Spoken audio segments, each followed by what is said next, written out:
June 5. So, 20 ngayon, 15 days. Opo. Okay. Ngayon, ano pong nararamdaman natin? Ano siya sir eh, hindi ko siya mabe ng ganito, masakit. May naiipit na sa loob. Opo. Tapos, Okay. yung paglalakad ko, hindi lang siya comfortable. Pag naglalakad ka, may something talagang Apo. nagbago. Tsaka nag-try kasi ako, ano eh, parang tumakbo ng konti kasi tumatawid ako. Masakit talaga siya. Sige, higa ka dyan. Mamaya, may matitira dyan, kapiranggot na lang. Patatakbuhin kita mamaya. Higa ka dyan. Higa, higa. Higa lang. Yeah. Huwag kang dadapa. Yan, higa lang. Sige, higa na kayo doon. Gano'ng kalaki yung motor na umipit sa'yo? Ano, contact with po. Honda Wave. May top box kasi sir eh. Okay. Pag pinindot ko to, sigurado ka? Ito. Yan. Ito masakit sa mismong buto. Sa mismong buto. Dito sa joint, ito joint to. Sakit. Meron din. Dito sa kabila.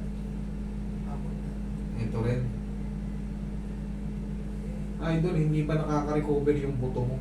Ito yung sugat na to, sinundan ko lang oh. Yung pinakamalapit.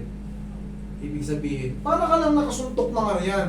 Ito yung ano, suntokin mo yung bato. Ah!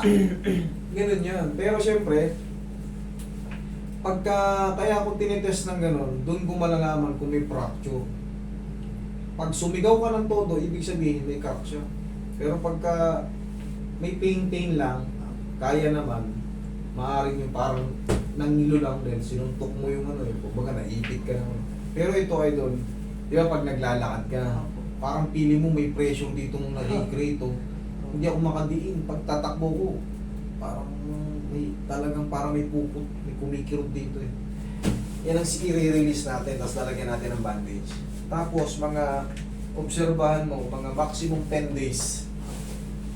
Bumalik ka rito pag mayroong natira, pero wala kang babayaran. Deal? Bigyan ka ng warranty. Relax mo na ako, wala na ba? Isa pa.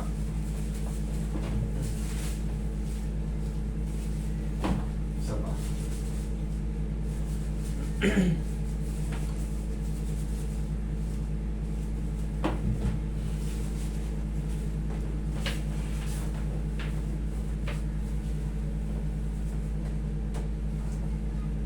Ay, thank you. Okay na yung mahiwagang paw natin. Tapos, bandage. Bandage isa. Bandage sir.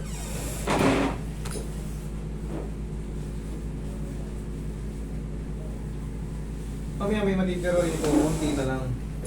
Mas ano siya, mas may pain pa siya pero mas managbago na. Tapos mga yun nga, maximum 10 days. Pag dumating yung 10 days, master, sabi mo 10 days, meron pa rin eh. May konti pa eh. Balik ka rito, wala kang babayaran. Deal? Pero baka hindi ka na bumalik.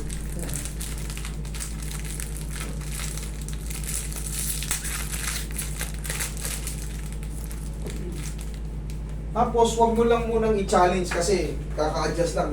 May swelling mo. Wag mo lang munang i-challenge yung ganito ha. Okay. Kumbaga normal lang. Kasi sa normal walk, nasasaktan kayo. Subukan mo kung tignan mo kung nasasaktan ka. Yun normal lang. Wag mo muna ipilit na itakbo ng takbo. Tapos, yung pahirapan ba yung may damage? Hayaan mo lang muna sumingaw. Tumakbo-takbo ka pag 10 days na. Ito, hindi naman tayo nag-traction.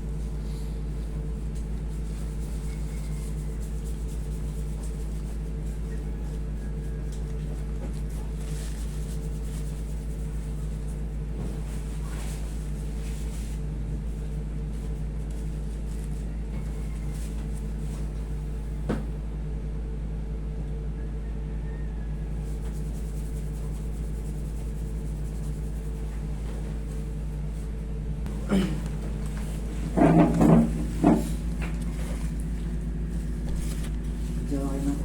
Ha? Ayun. Ha? Okay po. Kasi yung ano, yung normal na lakad ko, ano pa rin eh, papilay pa rin siya. O ngayon, kaya mo na din. Medyo okay na po. Hindi ko na nararamdaman yung parang mayroon dun sa ano. So, ang nangyari dyan, kasalanan niya yan. Okay? Thank you, Lord. Sige.